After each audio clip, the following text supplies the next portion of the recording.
Hey everybody, it is Kit here. Happy Sunday and welcome back to another crochet story time. We are continuing right off with the reading that we had started last time. Sorry, I just woke up from like a 4 hour long nap.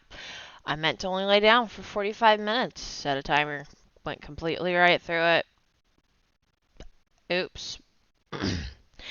It was that good of a nap, I had to double check and make sure what day it was. Oh well. So yeah, we're making progress. I don't know what progress we're making, but we're making progress. Probably what I'm gonna do, at least for right now. I don't know if I'm gonna get through this entire reading in this episode, but if I don't, then it'll probably be in the next episode. So when I finish this reading, of which we're on page 6 out of 18. So whenever we finish those remaining pages, those 12 pages, um, I will switch to a different project. I think that's a good idea. I think that's how I'm going to do it. So, yeah, settle in. And let's get going. If I can do this with my voice. Okay. Minutes passed. Silver didn't know what to do. The cold lingered, permeating through her thin, zipped up jacket. She couldn't feel her toes and fingertips. Muscles aching, but she did not move. It was hard to think through the paralyzing fear. A knot formed in her throat. Formed in her throat. Mm-hmm. But when the tears began to trickle down her pale, sunken cheeks, she did not wipe them away. Why? Why? Why me? She had left their world for a reason. That school, that program, that guy, that world had felt off for her entire visit. It was the chair she couldn't get comfortable in, ice cold water in a bathtub, humidity zipping her hair, the dodgy food, the expired milk. It was every single uncomfortable or disturbing thing all wrapped up in one, and so she had left.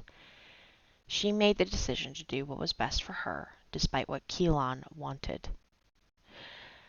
Despite the offer for another program, another school, another world. Everyone had been so disappointed in her for leaving, but she made the choices for herself now, no one else. She refused to stay somewhere where the voices got stronger and her anger was harder to suppress. No matter what she did, she was uncomfortable. Her gut had screamed at her to run, and so she had. Keelan and the voices had said if she came back to Earth, she was choosing an early grave. At least it was on her terms. She knew Earth. She knew what was real and what was not, and she knew how to tell a lie here.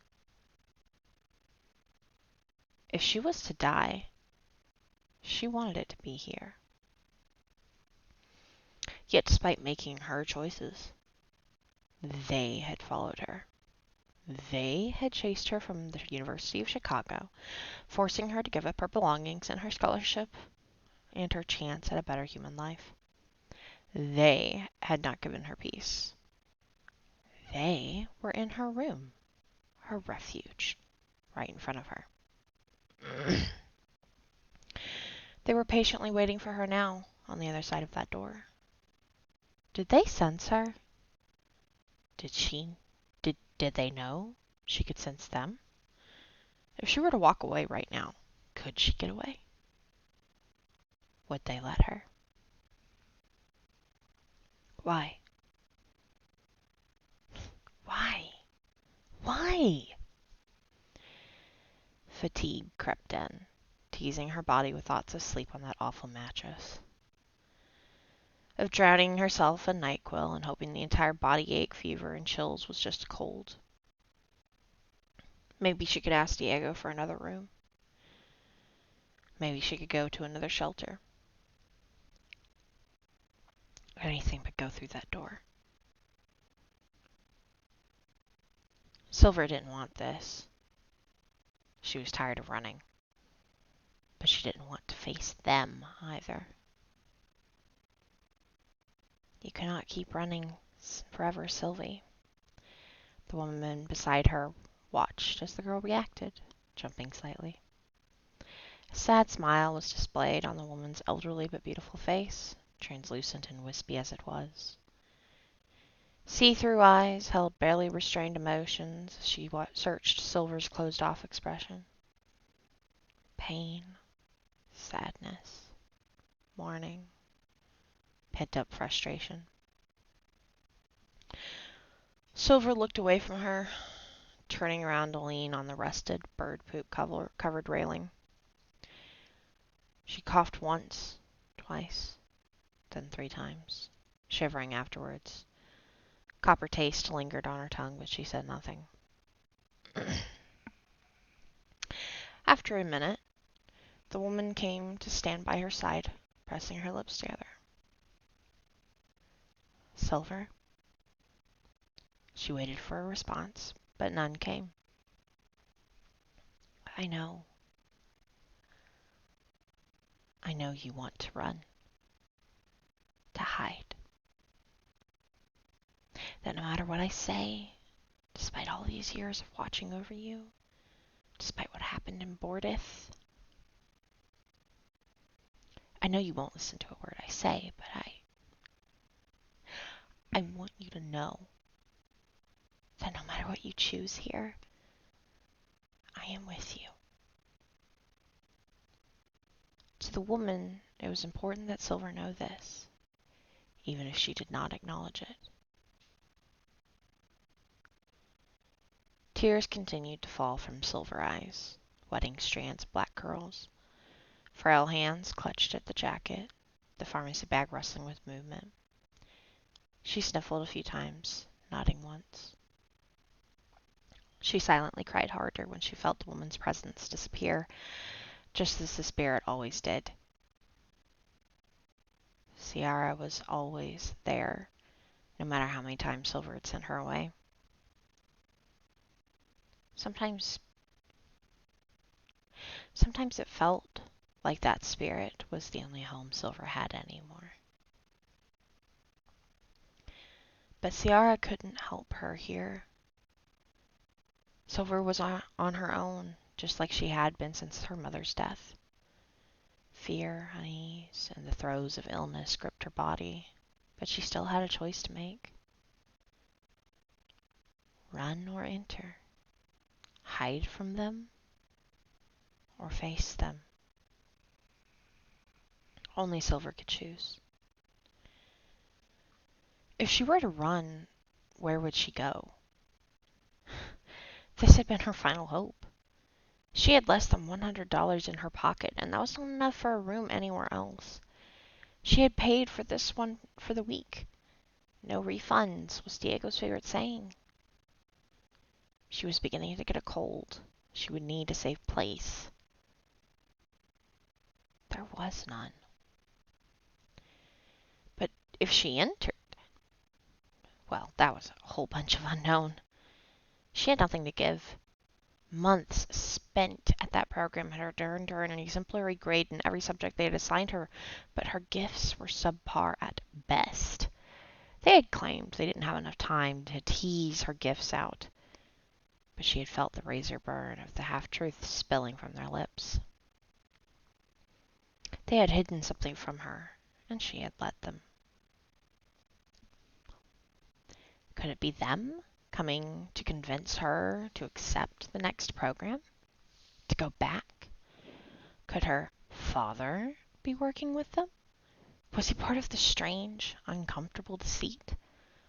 Or were they 2 different parties attempting to do God knows what with her? Silver just wanted to be left alone.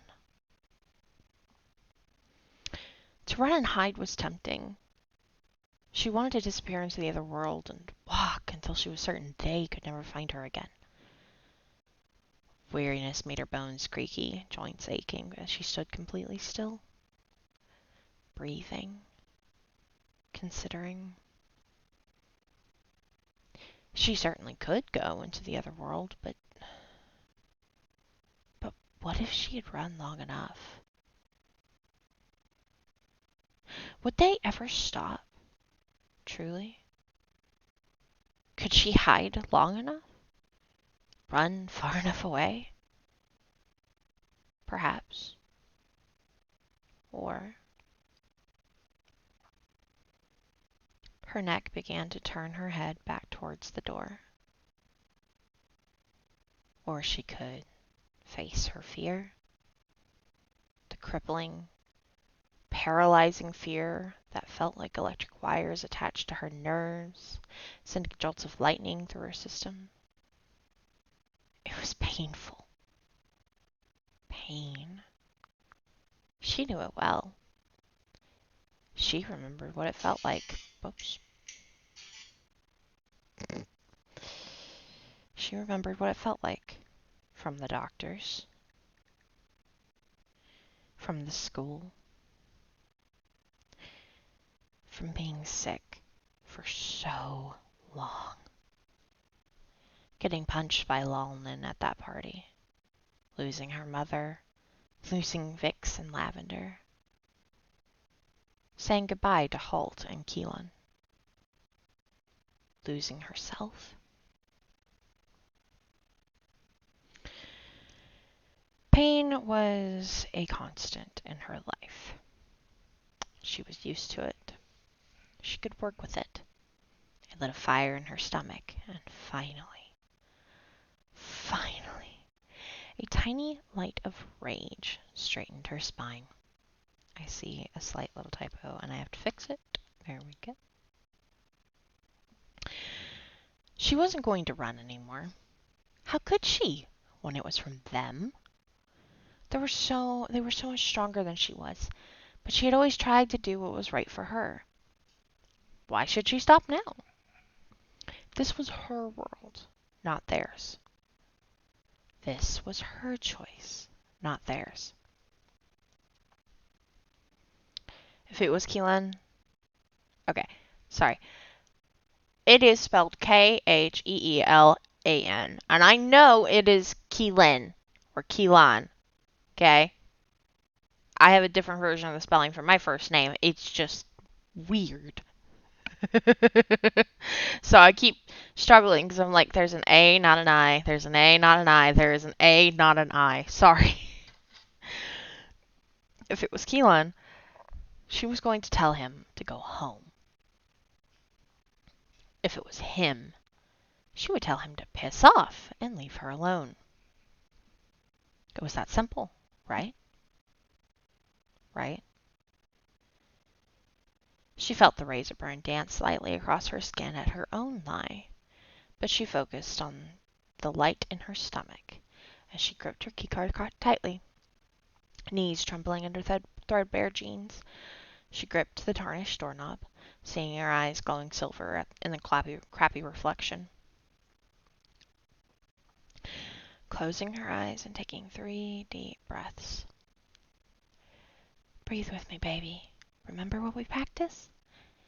In, 1, out. In, 2, out. In, 3, out. See? You feel better, right, baby girl? Remember what we practice. It is important to have control. Control keeps us safe. Control grounds us. Nothing can control us if we are grounded. She felt Ciara's hand over hers as she went through the motions of inserting the keycard. She waited for the little beep before pulling it out, heart hammering wildly in her chest. The shivers were getting worse. She wanted to throw up. Ciara squeezed her hand lightly as they both opened the door together. Ciara's presence slipping away as she let the door swing inward, opening her dull eyes at last to the darkness of her room. No matter the fear she felt, Silver was not running anymore. With the door ajar, light behind her illuminating a man sitting in pitch black, regret washed over her like a douse of icy water. Too late to run now.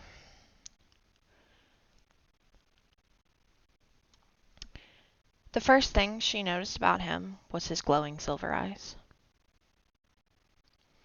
Similarly, he noted she had the same eyes, only they were dull and fearful. But hiding within was a small, defiant spark.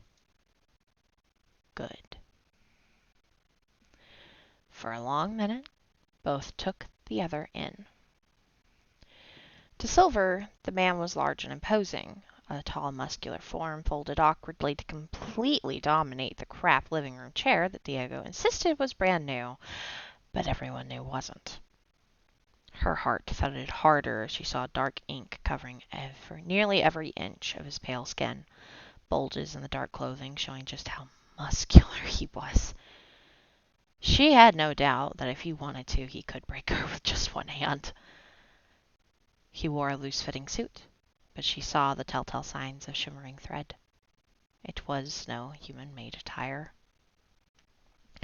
His hair was short, and a surprisingly normal-looking cut, dark-looking strands barely tickling the back of his neck. However, it was his expression that scared her the most. Glowing silver eyes she had just seen on a perfectly timeless, carefully patient expression. It looked as if he had been chiseled from stone. It was just so utterly inhuman. A shiver involuntarily rose as she finally stared into his eyes, fear once again gripping her entire body as she saw the fury hidden there. She should have run when she had the chance.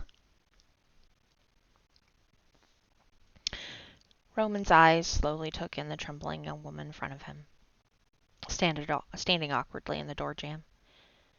She looked ready to bolt away at any minute, and he knew Silas was somewhere on this floor, waiting for that possibility.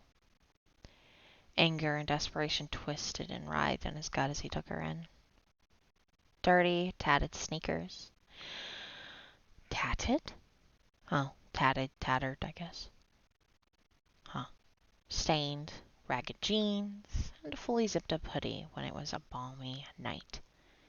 Pale, bony hands clenching a pharmacy bag, no doubt holding some form of human medicine, and to his immense distaste, cup noodles. It was very evident she was ill, and he would bet a significant amount of his fortune it was not a human disease. Astrum had claimed her, and no matter what she did, it would not let her go. She had Petrov blood flowing through her blue, newly translucent veins, after all, but he saw the signs of the sickness in what little skin she showed. Sunken-in cheeks, large eye bags, and those fearful but defiant silver orbs framed with wild black curls. She may look weak, but pride flared as he saw how she held her ground, showing just what strength she truly had. A pity he had not found her sooner. So much of this could have been avoided. For several tension-filled minutes, neither spoke. The man did not move a muscle in the hated chair, waiting for her to say something. He wanted her to go first. Silver shifted her weight on the balls of her feet, resisting the nearly insatiable urge to run away and hide forever. She repeated every single rule about the Fae she knew in her head. Don't give them your name. Try not to ask questions. Don't offend them. Don't lie to them. Don't accept gifts or food. But there isn't any food here. Don't say thank you. No matter how many of the rules she repeated in her head.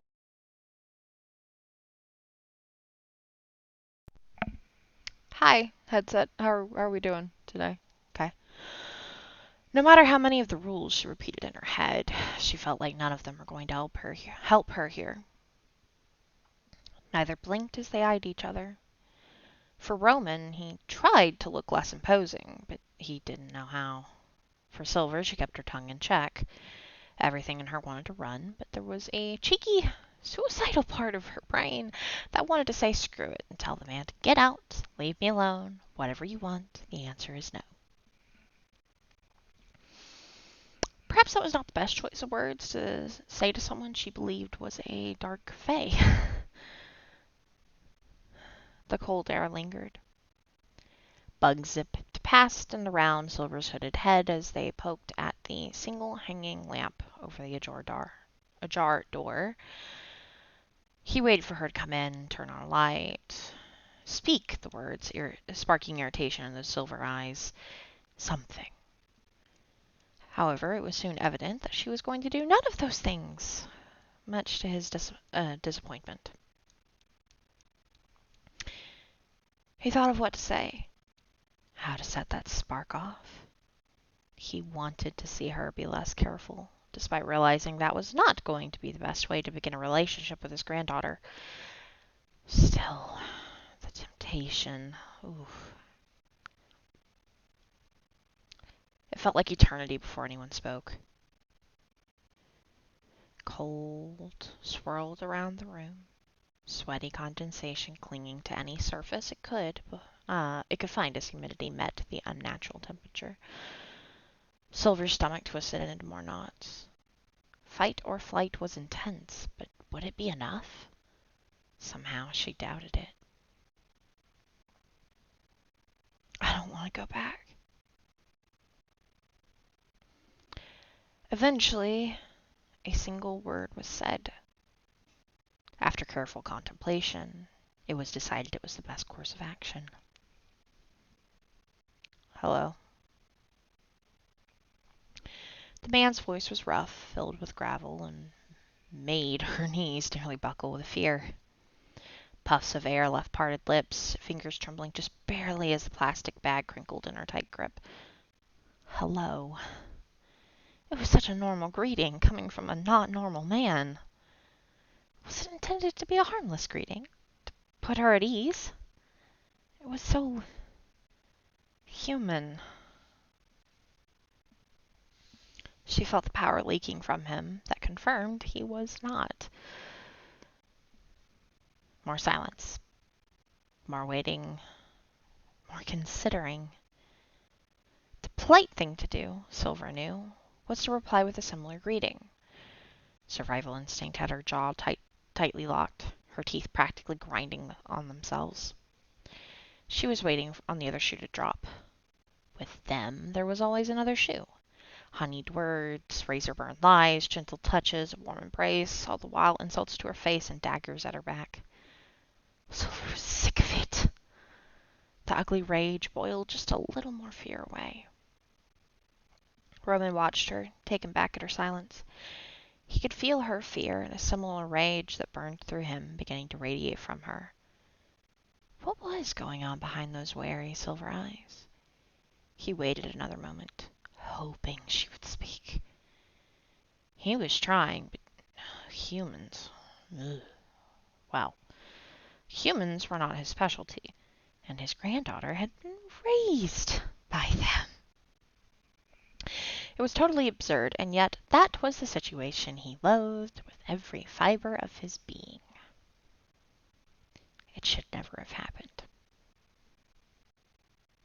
The glow of his eyes seemed to get icier under Silver's steady gaze. Fear made her body start to shake harder, a slow but steady, painful pressure of teeth biting the inside of her cheek gave her something else to focus on. She kept the pressure up even when the copper taste reappeared. She was a rabbit poised to run, but she couldn't leave until he continued to talk. After all, he came here with a purpose, and she had to know what that was. I won't go back. When the man sighed slightly, she flinched, every muscle tensing in her body just a little more. His eyes gave nothing away, but he was watching, yearning, furious. It was understandable to be afraid. But to this level? Especially after spending a few newborn moons in Astra? Silas had said she had attended an academy, although Roman had declined any further information at the time. It begged the question, who hurt her? My name is Roman Petrov. He waited for half a minute, waiting for her to give her name, resisting the urge to chuckle when she said nothing. Does that name mean anything to you? He watched her eyes narrow in consideration. It was clear she was trying to recall if she knew that name, and part of Tim hoped she did. That could make this so much easier. After another stretch of tension-filled silence, she finally shook her head no. And what about the name Cavis? Another long moment of silence, and another shaking of black curls. Oh, the difficult way was the only way then. Roman believed difficult truths should be delivered bluntly, no fanciful language or beautiful poetry. In his mind, his granddaughter was not going to take the news lightly, or at least not in the way he would like. She was difficult, and it was both infuriating and exhilarating. Petrovs were strong, and she was no different. Pride for this young woman warmed his ice-cold heart, and he didn't even know her name yet. Cavis Petrov is my son. You are his daughter. We are blood. You are a Petrov. Familia ante omnia. Family over all. The truth was out, lingering in the air. Roman waited for a reaction. Silver waited for something to happen. This sort of bomb drop should come with an earth-shattering revelation, right? Perhaps angels singing in the heavens. Screams of a cheering crowd. A live audience gasping in shock. She certainly wasn't expecting to feel nothing with those words. Not after months of being lied to and dragged on some mystical journey, her feelings being manipulated to the 10th degree. Not after being coerced from all sides, being chased across realms, and now this? She just felt empty. The names meant nothing. The revelation meant nothing. The man meant nothing. Whether he had known about her or not, she didn't mean anything to him, and he to her. Why should he? She was a grown woman. She'd been raised by a kind, loving woman, and had a decent upbringing without a father. She might have needed one then, but she certainly didn't need one now. So for the first time this entire encounter, she decided to speak, the numbing nothing, and chase the fear away for the time being, quelling the rage in her soul. Okay. So? I love her. Sorry, I love her. The temperature in the room dropped a single degree.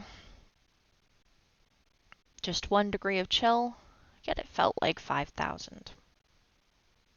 Wary, Silver slipped the thin jacket around her frail frame a little tighter. She forced her eyes to keep staring at him, resisting the human urge to blink. That was something that had always unnerved her about the Fae. They didn't blink often. They were more robotic or erratic in their movements than humans. They were chaotic, and it had contributed to her alien feeling and intense discomfort. And now there was this. I am too tired to deal with this.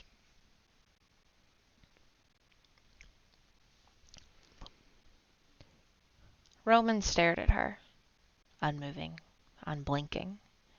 He had expected a reaction. Anger, certainly. Shock, assuredly.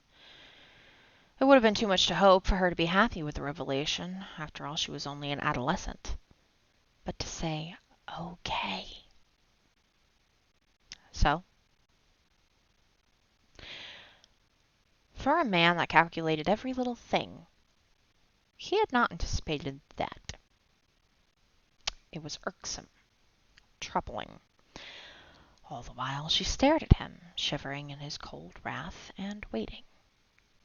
Waiting for what, though?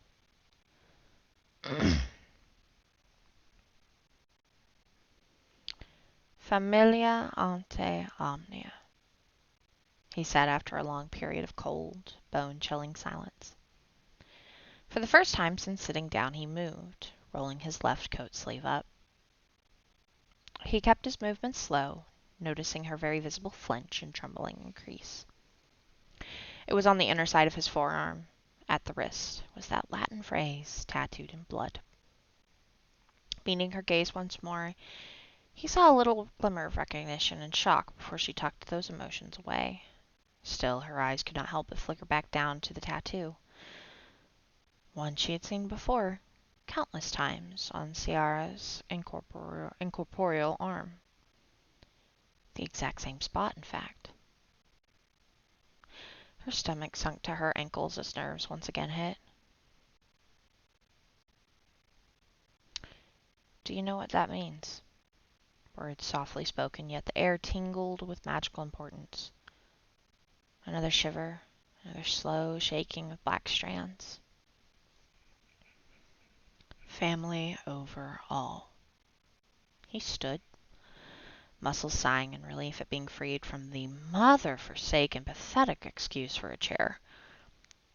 He took a few steps toward her, but stopped when she took small, panicked steps back, coughing once.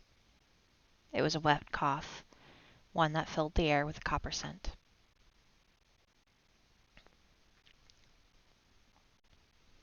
Behind her, moving silently, was Silas, waiting on the signal from Roman to intercept, should the girl try to run.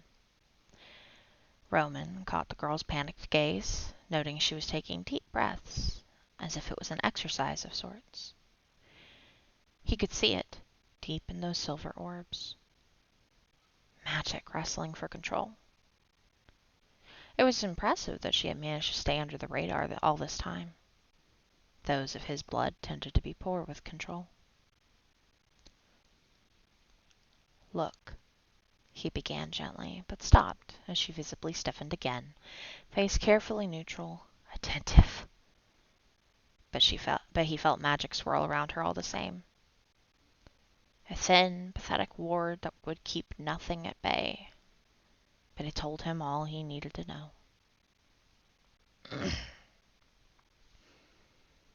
You've been mesmerized before. He did not need confirmation. The air surrounding them became absolutely frosty as his spews. Oh my god. Fuse sparked dangerously. Okay. She took an involuntary micro-step backwards, shivering in the freezing temperature.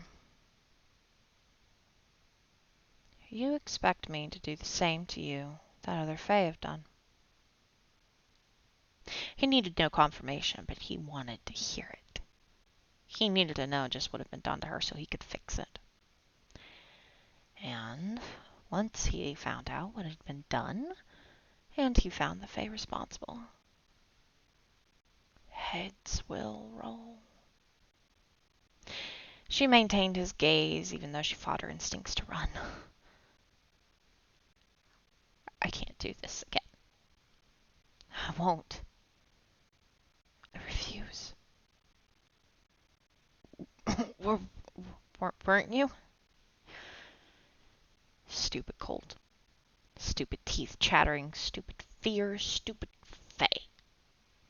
She held on to the tiniest glimmer of rage in her soul, allowing it to fester, allowed it to grow, using it to maintain control over the stupid cold fear that tried so very hard to make her do stupid things. I am not stupid. No. His voice was cold. I would not do that to my family. For Silver, the cold was beginning to work against her. The world felt like it was tilting on its axis in more ways than one.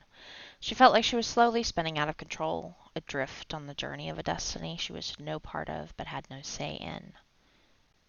No, I am just dizzy and I have a cold. Under her sleeves she felt the rash of razor burn, this time real. One too many lies spoken on this night. Another cough racked through her, causing a cascade of further tremors. Faintest of pink tinged on white teeth, gritting as she tilted her chin up defiantly. Am I, though? Family. Delirium mixed with rage made a short, bitter laugh hang in the air. Roman turned his head ever so slightly, and while warning bells rang in her head, she had a point to prove. Do you even know my name? Do you even know my name? Smart kid. Roman's mouth curved into a hooked smile as her nostrils flared. I promise to speak to you the truth, and only the truth. No mesmerizing tricks, no wool over your eyes. You are blood, and we do not lie to blood. He breathed in a lungful of cold, refreshing air and stood to his full height, 6'4" to her 5'7". His eyes practically sparkled in the dark, pleased with how this was going. Was it the difficult way? Oh, absolutely. But he was learning about her. So the truth is no, I do not. Because, he paused a moment, noticing the quiet but sarcastic snort she tried to suppress, his grin getting ever so slightly bigger. He tilted his head to Silas, eyes flickering between his companion and his granddaughter, encouraging her to look behind her. She was hesitant to take eyes off of him, but did a quick turn, twisting her body around to see him, the man who had lied to her about being her father.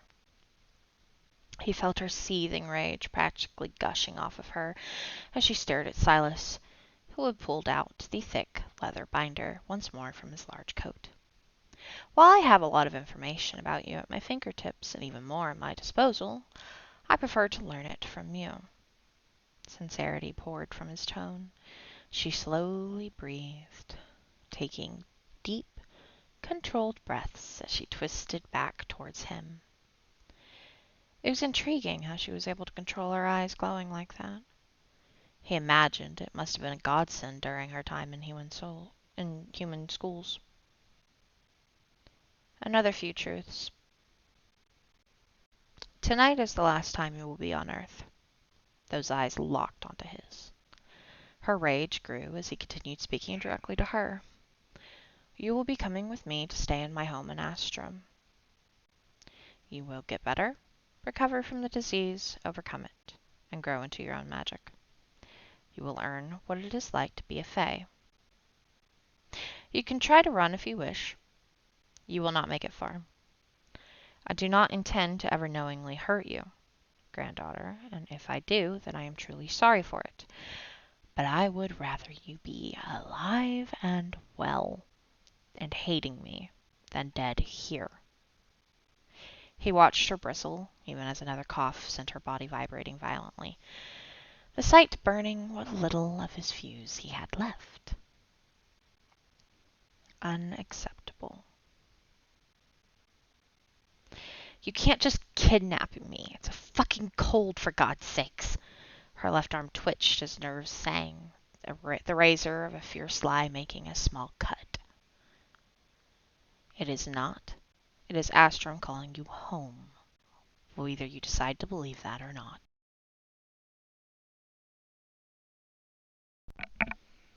Sorry, my headset just decided to go again. We've got 3 pages left. I'm just going to keep going. Because, there's nowhere to stop, even though I've stopped just explain this. Sorry. Um, it is not. It is Astrum calling you home, whether you decide to believe that or not. Roman interrupted her, keeping his fingers relaxed, even though he wanted to pick her up and get her through a portal now, back to his home and to a doctor. While he was not above doing that, he much preferred her to walk of her own accord. It's my choice. Screw being safe. Screw not being stupid. Screw stupid survival instincts. Silver was visibly shaking now, tears of rage and grief sliding down her face. Nostrils flared as she took in rapid breaths, glaring at this man, her so-called grandfather. Just because it was the truth, just because he hadn't manipulated her with a stupid mesmerizing technique, just because he was related to her, didn't mean anything. I tried it. I tried Astrum. Hey, Mom died. Scholarship came out of nowhere, along with the stupid revelation that I am only half human. Why not try something different, huh? I went to Bordeth, and I put my all into it. Got the grades, graduated their program, did my best to acclimate, and for what? To try and fit into a world where I was so uncomfortable that no matter what I did, every fiber of my being said to get out and leave? Even though by everyone's pointed words, I belonged? I call bullshit. People don't belong where they are uncomfortable and lied to. The words felt like sandpaper flying across her tongue, bitter bile bubbling from her gut, and the rage? The rage felt like a heavy weight, crushing her very soul. So I made a choice. To come back to Earth and actually get to live, even if just for a little while. Suicidal or not, it was my choice. And now, her voice broke. You want to take that from me?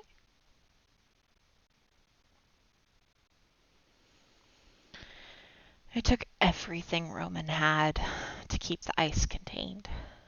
Anger, like he had rarely felt, swept through his veins at the pain in her words, tears sliding down her face as those glowing eyes held trauma he wanted to erase from her mind.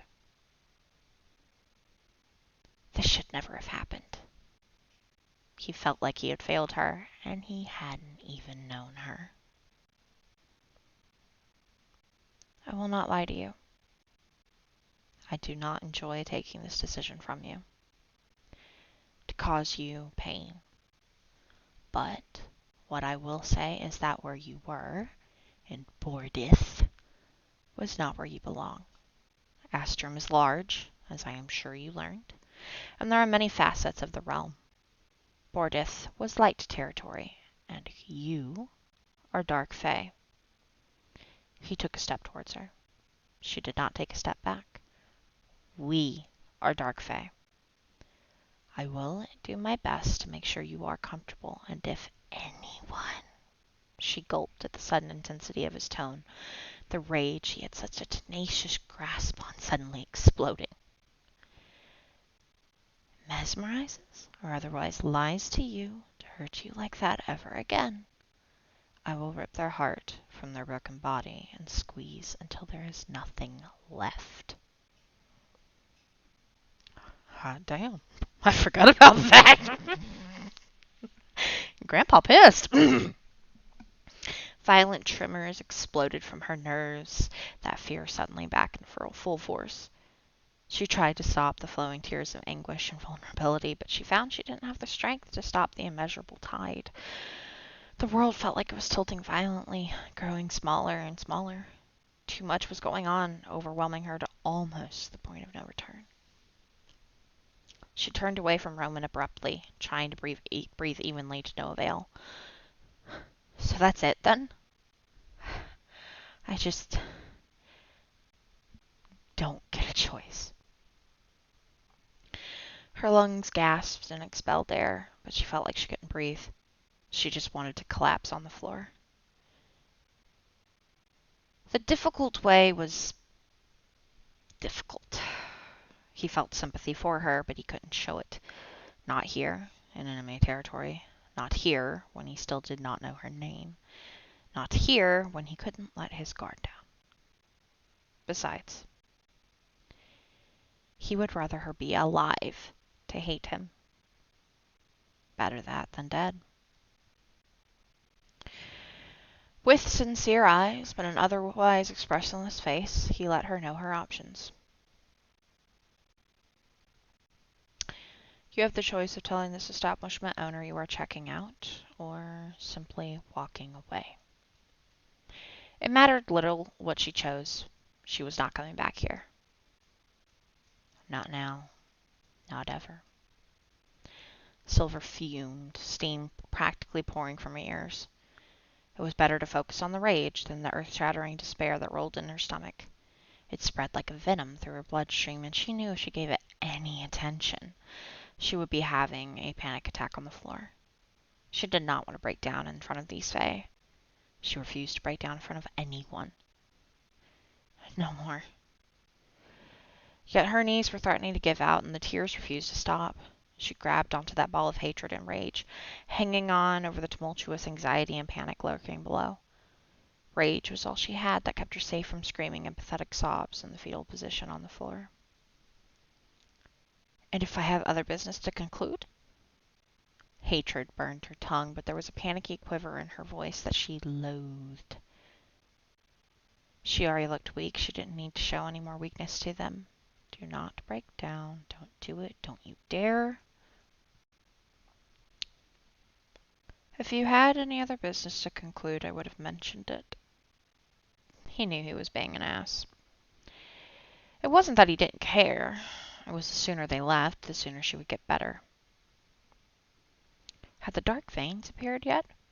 Hidden under that cheap jacket? He could smell the blood on her breath already. This is taking too long. The longer she was here, the more painful the transition back to Astrum would be.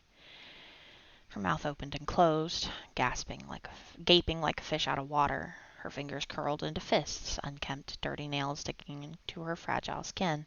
Frail skin? Rage and panic clashed, a hellacious war within. But eventually, panic and despair won, burying the rage under a torrential downpour of depression and surrender. She wanted to cry, scream, lash out, something, anything. But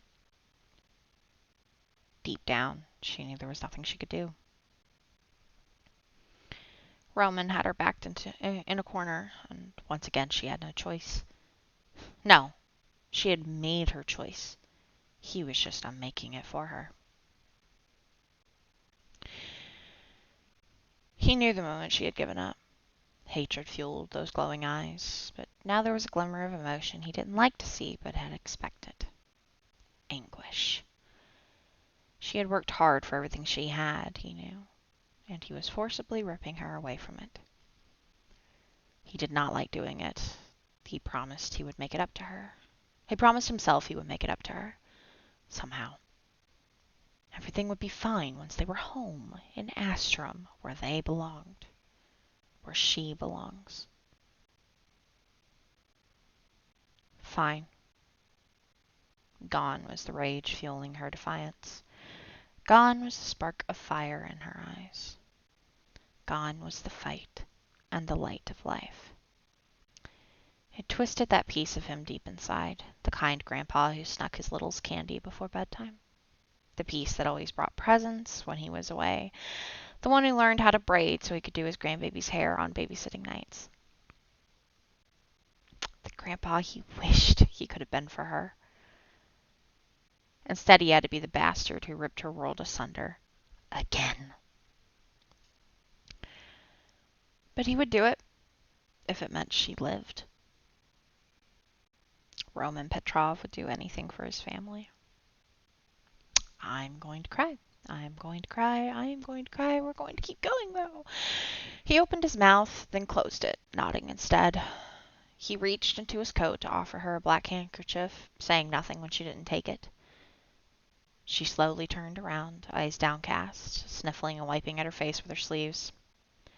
She held the pharmacy bag like a lifeline, because who knew if they were going to let her keep that too? A treacherous sob fell from her lips as she took one step, then another, and there it was, the door jamb. One more step, and she was leaving her human life behind. A tiny, hopeful part of her said they would be back, that she would find a way to make it her choice again, hide where this Roman Petrov would never find her. She knew that wouldn't be possible. Still, she looked up and behind, not to the man standing just a step behind her, but to the room beyond.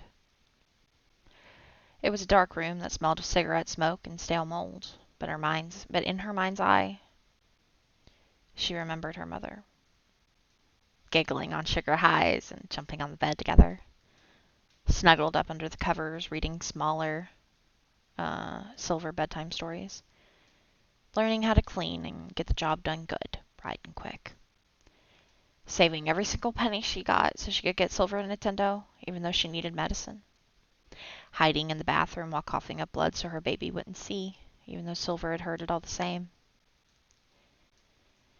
hiding in the closet when the SWAT team busted down the door during a drug raid, only to find the wrong room, Silver taking on the cleaning job and making sure her mom ate when she couldn't get out of bed, saying goodbye one last time before taking those pills. She closed her eyes, tears streaming down her face. To take that final step. To leave Earth. It was like saying goodbye to her mother all over again. She felt queasy. Sobs racketed throughout her body as the cold and chills increased her tremors. Snot and blood entered her partially open mouth, but she didn't care. How could she when she had to say goodbye again? She only found the courage to take that step when she felt Ciara's presence, like a weightless hug gracing her shoulders. Somehow she felt like her mom was right there with her, for one last time. Remember, baby girl, I'll always be right there with you. Every step of the way. I'm so proud of you, Silver. I know you will do great things, baby. I'll love you always, no matter where I am. Always remember that, sweet pea. She took one shuddering breath, squared her shoulders, and took that step. Goodbye, Mama. I promise I will remember. She did not speak until they were halfway down the stairs, the cold following them, Roman's companion in front, and Roman himself bringing up the rear. Silver. Her voice broke. My name is Silver. And that is that. Damn, 53 minutes. Okay, that's gonna be fun. Okay, this video is actually going to be coming out the day it's supposed to go up, but I'm not going to sit here and record myself crocheting for 53 minutes. I probably should have stopped that at some point, but there was just nowhere good to stop it. Yeah, so that is it. That is the 18 pages. So, bit of background now that we've gotten through it. Okay. This is my rewrite of a book I started when I was like 18. Called Facing Darkness, and I've been meaning to restart it, been wanting to get back to it. Of course, a lot of things have changed. For starters, it is now in Valerie's world. And working at Home Goods, I got so much lore and just stuff for this. I do want to restart it at some point this year. That may not happen. I have no idea. I need to finish A Witch's Debt first, and I've just realized there's like 3 months left in the year. Fudge. Yeah, so this bit is also going to be not at the beginning, but more of the beginning of the second half. So it's going to be pretty much right in the middle. Working plot at the moment is that she meets a fae, someone who can come to Astrum, uh, go between Astrum and Earth. Okay, fae do not belong on Earth. They get called back to Astrum. If she were to stay like another 2 or 3 days, she would have died. But because she was born on Earth, she hadn't been to Astrum, the chains hadn't quite set in yet. She's always been a little sick, and eventually she would have died an early death, but, just that. So, he's another fae. She helped him out ages ago with her particular little gifts, and he knew she was down on her luck, knew her mama died, something like cancer, um, and that, like, she was just considering kind of going to school or whatever, but she was taking basically a gap semester or a gap year, and he basically kind of opened her eyes to what she is. I mean, she's known she's not normal. It's very obvious. But he was like, here, there's this program. Why don't you go? And so she went. She said, okay, I'll try this. I will try to embrace this other part of me that I've always been kind of afraid of. Okay, cool.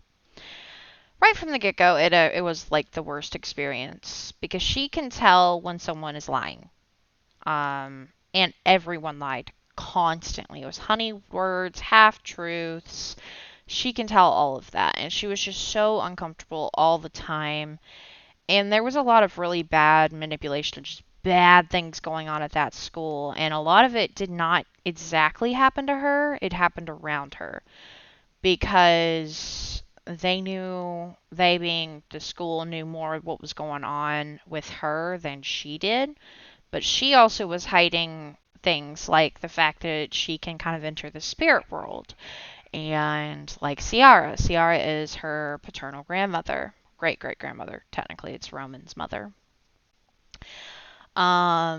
Just all of these things. They knew she was Dark Fae, but she was from Earth, so they could manipulate her into being on their side. There's a war going on, you see. The Light Fae are not great. The Dark Fae aren't great. Really, it's a case-by-case basis, but that academy was for brainwashing and adding to the army. And it was the prince of the academy is Keelan.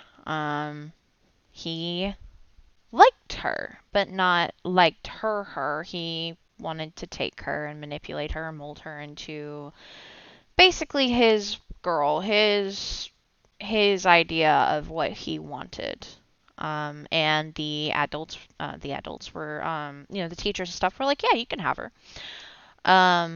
So he was playing a long game of like mesmerizing, manipulation, and everything. And it came to a head when Silas found her as well. Realized, oh, okay. Dark Fae. Oh, okay, you're Petrov. Oh, shit.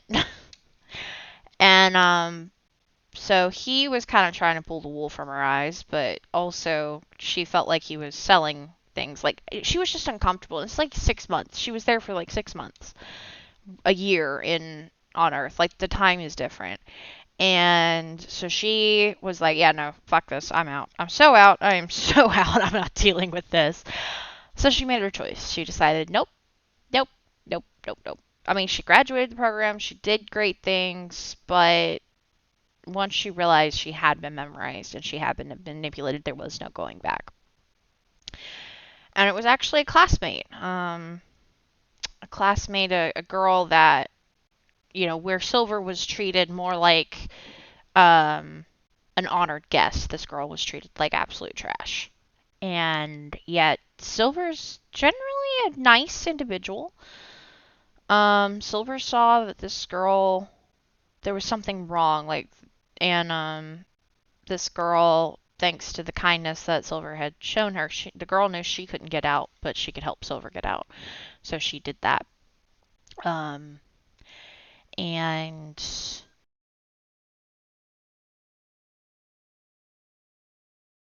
stop talking because my headset keeps saying, hey, we're not being used. Don't worry, later on, Silver does go and get that girl out. But yeah, so she decided, no, I'm not doing the program. She was able to leave, and she went back to Earth and decided, no, I'll keep going, just like a year ago. You know, she took her scholarship and like all of this, and she was going to go and do something, probably medical or science or something. And sorry, just had a sneeze. Sneeze again? Okay. Yep. And this scene is pretty much shortly after she got back. It did not take Roman long. He was actually well on his way to intercept her, but she just managed to sneak out. Much to the dismay of both that academy and him. And I think I'm gonna go down. Sorry, there's something, but yeah. First half of the book is the light. Second half is darkness. Okay, I'm leaving now. I hope y'all enjoyed this. Have a great Sunday. Next week we will be working on pumpkins, I've decided. Or something of fall decoration. Have a good one. Oh my god, I'm gonna sneeze again. Bye.